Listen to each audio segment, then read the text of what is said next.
The night was heavy with Texas heat, the kind that clung to your skin and made the air feel like a second pulse. The rural highway stretched endlessly before Elena Carter, a 29-year-old black woman, her hands steady on the wheel of her weathered gray SUV. The stars above were sharp, cutting through the navy sky, and the only sounds were the hum of her engine and the distant chirp of cicadas. Elena was no stranger to long drives. Born and raised in a small East Texas town, she learned early to navigate these roads, to find freedom in their quiet. But tonight, she wasn't driving for freedom.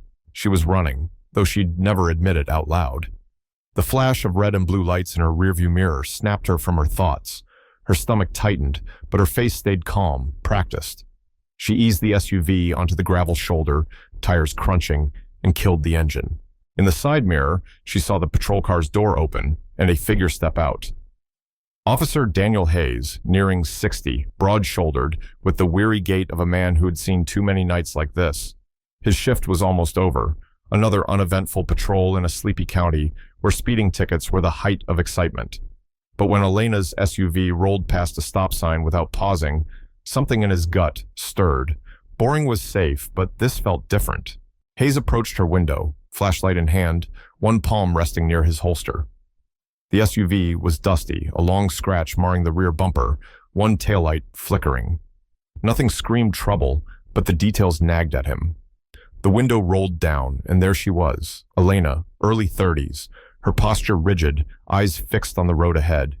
Her braids were pulled back tightly, and shadows clung to her face, the kind carved by sleepless nights. "Evening, ma'am," Hayes said, voice even. "You didn't stop back there? Everything okay?" She nodded, too quick. "Yes, officer, just tired, long drive." Her hands gripped the wheel, knuckles taut. A beat of silence hung between them. "License and registration," he said. She hesitated, then reached for the glove box. As she moved, her sleeve slipped, revealing a glimpse of ink on her wrist, a tattoo, sharp and intricate, a raven clutching a dagger through a crimson circle. Hayes's eyes narrowed. He'd seen something like it before, years ago in his military days. It wasn't decorative. It meant something. She handed him her license, Elena Carter, and registration. Everything checked out, but the air felt wrong, charged. "Where are you headed tonight, Ms. Carter?" he asked, scanning the SUV's interior. A blanket, empty water bottles, a duffel bag in the back. "Nowhere specific," she said, voice flat. "Just driving." Hayes tilted his head, late for a drive to nowhere. She didn't answer, staring through the windshield like she was miles away. He glanced at the back seat again. "You alone?" "Yes." "Any reason your bumper's scratched?" She shrugged, tense. "Old car." He nodded, stepping back to his cruiser, his boots crunching gravel. He ran her plates clean. Most stops ended here. No warrants, no aggression. But Elena felt rehearsed, her calm too deliberate, and that tattoo gnawed at him. He zoomed in on his dash cam, catching the moment her sleeve slipped. The raven-and-dagger sparked a memory, something from his time stationed overseas, a symbol tied to whispers of a unit that didn't exist on paper. Back at her SUV, Hayes kept his tone steady. "Ma'am, mind stepping out? Just a few more questions." She stiffened. "Why? I haven't done anything." "You haven't," he said, gentle but firm. "Won't take long." Her eyes met his, and he saw it not fear of him, but of something bigger, something chasing her. Slowly, she unbuckled and stepped onto the gravel, arms crossed like a shield. She moved to the front of the SUV as he asked, her steps careful, mechanical. Hayes shone his flashlight inside the vehicle, crumpled receipts, a half-eaten granola bar, a faded stuffed owl with a torn wing. The mess was transient, like someone who never unpacked. "Where are you coming from?" he asked. "South," she said vaguely. "Visiting family. And where are you headed?" She glanced away. "Up north. Oklahoma, maybe." Her words were too loose, like she was tossing out places to see what stuck. Hayes had seen this before, not in criminals, but in people running from something they couldn't name. "Ms. Carter," he said softly, "I need honest answers. You're not in trouble, but I need to know what's going on." Her voice sharpened. "I told you I'm driving. Needed to get away." "From what?" Her jaw tightened, and she turned slightly, angling away from him. That's when he saw the tattoo again, clearer now under his flashlight. A raven, wings spread, dagger piercing a crimson circle. His breath caught. You served? He asked, nodding at her wrist. She froze. No, she said flatly. Mind if I ask what it means? It's personal, she snapped, yanking her sleeve down. I'm not prying, he said, calm, but that's not random ink. I saw something like it in the army. Special units. Deep work. She turned away, her body rigid. I don't want to talk about it. Her voice wasn't angry, it was exhausted, cornered. Hayes circled the SUV, his flashlight catching the scratched bumper again. The damage was fresh, jagged, like it had hit something hard. Crouching, he spotted something else, a small metallic device tucked behind the rear wheel well. Not factory. A GPS tracker, sleek, professional, military grade. His gut turned to ice. He stood, facing Elena, who was staring down the road, arms hugged around herself. I found a tracker on your car, he said quietly. Her lips parted, but she didn't deny it. Instead, she whispered, How long? Days, maybe weeks. Depends on who put it there. She looked past him, calculating, remembering. Elena, he said, using her name, are you in danger?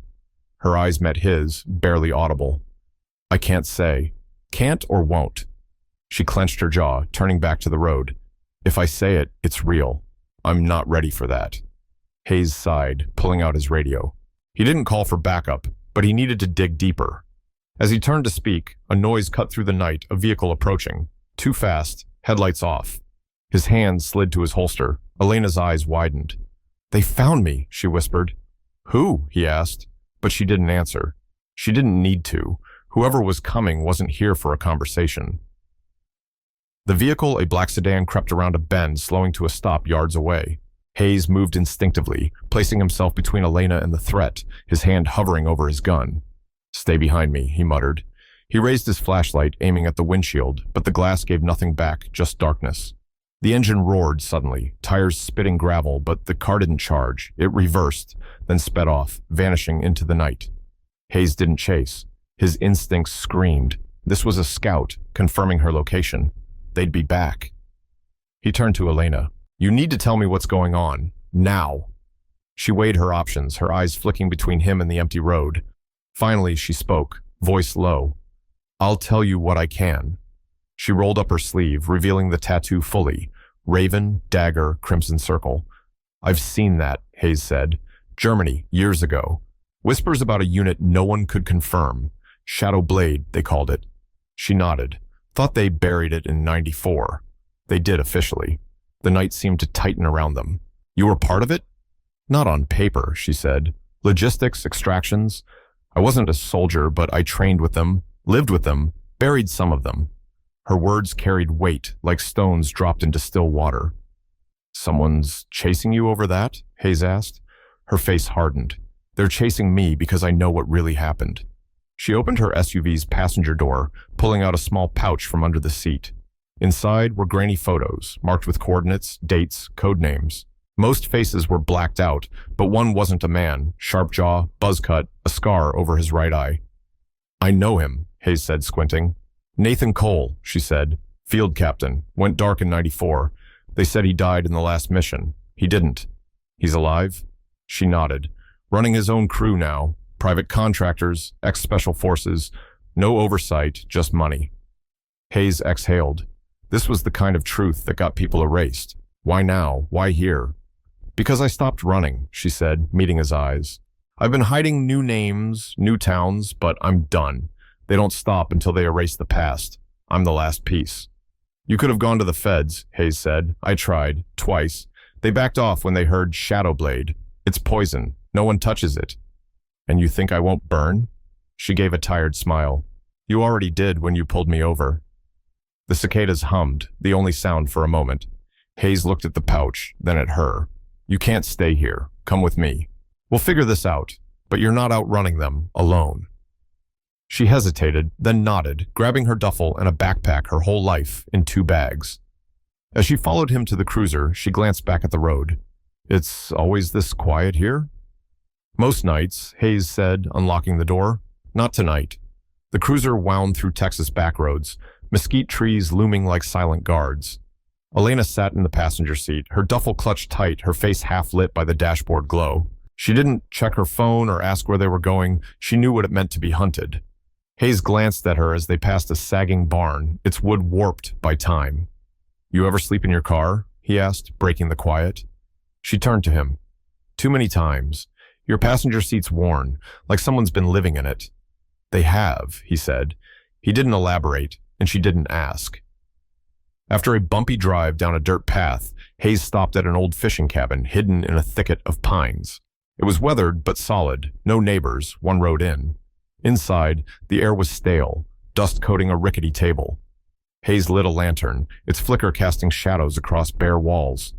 Elena dropped her bag by the door and checked the windows, scanning sightlines like it was instinct.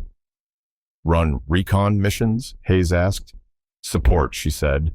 "But they trained us for the field clear buildings, map exits, sleep with one eye open. Ever sleep with both?" She gave a bitter smile. "Not in years." Hayes sat, the chair creaking. "You said you weren't on Shadowblade's books. Untraceable?" "Mostly," she said, "but that tracker means someone found my trail." "Cole?" Her eyes narrowed. "If he's alive, yeah. What happened with Shadowblade?" She leaned against the window, her voice low. "The last mission went wrong. I wasn't there, my job was cleanup, scrubbing data, gear, names. But when we arrived, it wasn't a fight. It was a slaughter. Close-range executions, bodies staged like a warning. No enemies, no resistance. The mission was a lie." Hayes leaned forward. "Someone inside turned?" "I know they did," she said, eyes flashing. "One of the ops, Jamal, called me hours before. Said Cole was off, making secret calls on encrypted lines. Said it felt wrong." "What happened to Jamal?" She swallowed. "They said he died in the attack." The silence said the rest. She never saw his body. "They tried to make you part of the cover-up," Hayes said. She nodded. "I said no, walked away. Thought it was over if I stayed quiet. But Cole doesn't leave loose ends." Hayes paced, the cabin's walls feeling tighter. "What now?" "You believe me?" she asked, searching his face. "Yeah," she nodded. "Then decide. If you help me, they'll come for you too." Hayes thought of his badge, his decades of compromises, the quiet nights that tricked him into thinking life was simple. He looked at Elena, tired, hunted, fierce, and knew this was bigger than a favor. He opened a cabinet, pulled out a shotgun, checked it, loaded it. "Guess I'm in."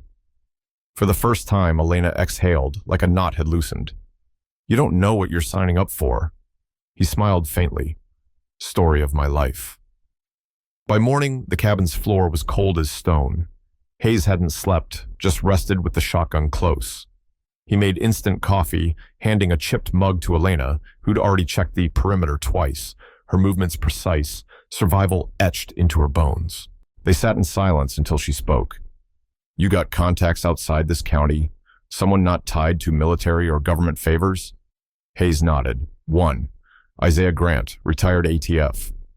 Runs a gun shop now, but he was the guy you wanted when things got dirty. Owes me a favor." "Can you reach him?" "Texted him at dawn. He's calling soon." Elena sipped the coffee, wincing at its bitterness. "We need to move. If they found me once, they'll do it again." Outside, they checked her SUV. In daylight, it looked rougher faded paint, chipped bumper. Hayes crouched, finding a second tracker, smaller, hidden near the exhaust. Elena's jaw clenched. "They double-tagged me." He pried it loose with a knife. "This one's high-end. Someone's spending money." "I should have checked," she muttered, pacing. "You're one against many," Hayes said. "It's not about missing something, it's about surviving." Back in the cabin, Hayes fired up an old laptop, radioing a fake vehicle assist call to cover his tracks. By midday, Grant called, his voice gravelly. "Hayes, what's this about Shadowblade?" "Got someone tied to it," Hayes said. "Elena Carter." A pause. "That name's not on any lists." "Exactly. You at the cabin?" "Yeah. Stay put. I'm there in 4 hours." The wait was tense, broken when gravel crunched outside. Hayes stepped onto the porch, squinting. A black sedan crept down the road, deliberate. Elena appeared from the trees, eyes locked on it. "That's not Grant." "Nope." They moved fast. Hayes grabbed the shotgun. Elena crouched behind a woodpile, pistol in hand. The sedan stopped, silent. Hayes shouted, "Step out!" No response. Then the driver's door opened, and a man emerged, broad, shaved head, sunglasses, tactical vest, no insignia. A scar slashed over his right eye. Elena's voice cracked. "That's Cole." Hayes tightened his grip. Cole stepped forward, casual. "She doesn't belong to you, officer. She doesn't belong to anyone," Hayes said. "She's coming with me." "No, she's not." Cole's voice was ice.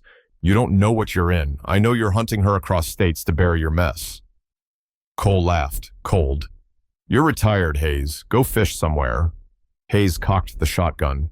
"You're on my land." Cole stared, then raised his hands, not in surrender, but a signal. The passenger door opened, a leaner man stepping out, eyes scanning, trained. Elena shifted, aiming at him. Hayes called out, "This ends now. You're seen, recorded, and I've got people coming. Walk away." Cole's smile was venom. "You think this is over?" "You blinked," Hayes said. "Now the world's watching." Silence stretched. Then Cole nodded to his man. They retreated, the sedan vanishing into the dust. Elena stood beside Hayes, lowering her gun. "You sure you want this?" He didn't hesitate. Now more than ever. The hours were taut, like a bowstring, pulled tight. Hayes stayed outside, shotgun ready, eyes on the tree line. Elena cleaned her pistol inside, her movements automatic, clicks like a metronome. By dusk, Isaiah Grant arrived in a battered pickup, stepping out with a gray beard and leather jacket, eyes that missed nothing. "You weren't kidding," he said to Hayes, nodding toward the cabin. Inside, he faced Elena, sizing her up. "Shadowblade?" "I was," she said. "Now I'm just trying to live." Grant opened a notepad. "Tell me everything." She did the botched mission, the executions, Cole's survival, his private army. When she mentioned a Shadowblade base near Mosul, Grant's brow lifted. "Thought that was gone." "So did we," she said. "He's hunting you to bury it," Grant said. "He got the others' car crashes, disappearances. I'm the last." Grant didn't flinch. "Then we end it." A shot shattered the quiet, splintering a window. Hayes ducked, grabbing the shotgun. "Sniper." Elena hit the floor, crawling to a window. Another shot tore through, blasting a lamp. Grant flipped the table for cover, pulling a sidearm. "They're here." Hayes spotted movement, two figures in black, moving tactically. 3 o'clock, flanking right. Elena kicked open the back door, vanishing into the trees. Hayes trusted her. She was buying time. "Hold here," he told Grant. Outside, shadows darted. Hayes fired, dropping one man who screamed, clutching his leg. Another lunged from the side, too fast. Before Hayes could aim, Elena tackled him, slamming him into the cabin's wall, disarming him with a twist. "More coming," she snapped, breathless but steady. Grant signaled. "We can't hold this. Where's Cole?" Hayes asked. Elena scanned the woods. "Not here. He sends pawns first." They planned fast. Grant rigged the SUV's ignition to spark, a distraction. Elena pulled smoke grenades from her bag, relics of her past. Hayes set up at the windows, alternating positions.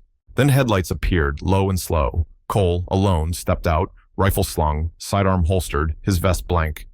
"Elena," he called, "let's not waste time."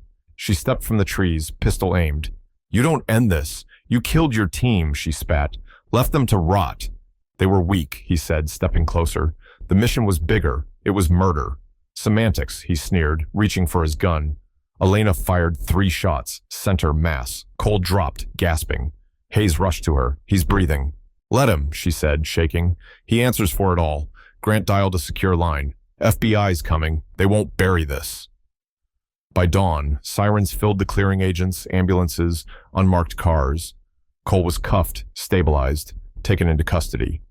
Elena stood by the porch, the raven tattoo no longer hidden, watching the chaos. Hayes approached. "You good?" Tears brimmed, but she held them. "For the first time, yeah." He nodded. Then it was worth it. The story didn't make headlines too sensitive, too buried. Cole's arrest was logged as weapons trafficking, no mention of Shadowblade. But for Elena, it was freedom. She entered witness protection as Maya Evans, relocated to a quiet Midwest town. The apartment was sparse, one mug, a kettle, empty cabinets. She walked the streets, memorizing routes, never taking the same path twice. Some habits lingered. She met with a counselor, Carla, whose gentle voice coaxed her to speak. "I thought stopping him would free me," Elena said one session. "But I still feel him." "Healing's not about prison bars," Carla said. "It's about who's in your head." Elena worked at a library, shelving books, finding solace in their order. She wrote in a journal not for publication, but to hold the memories, the cabin, the shots, the moment she stopped running. One day, a package arrived, no sender. Inside, a photo. Elena outside the library, laughing, coffee in hand. In the background, Hayes leaning on a truck, just close enough to watch over her.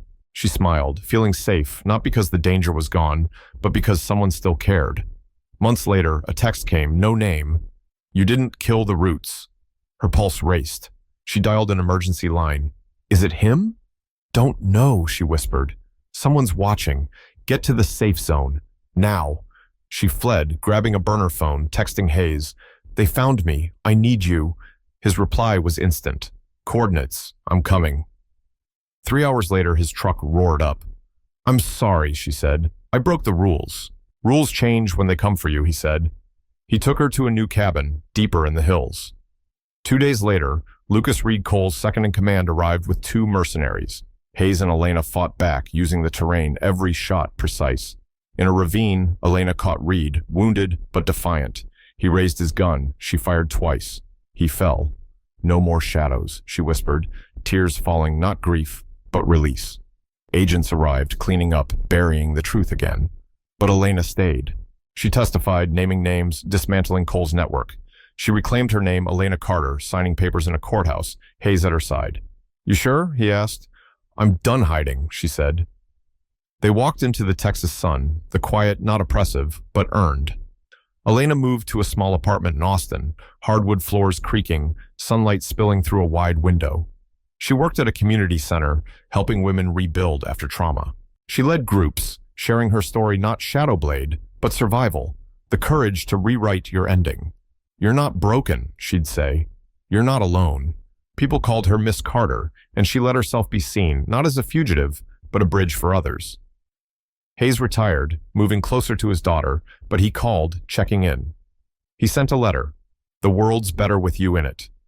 She kept it beside a photo of them at the cabin, proof of where she'd been and how far she'd come.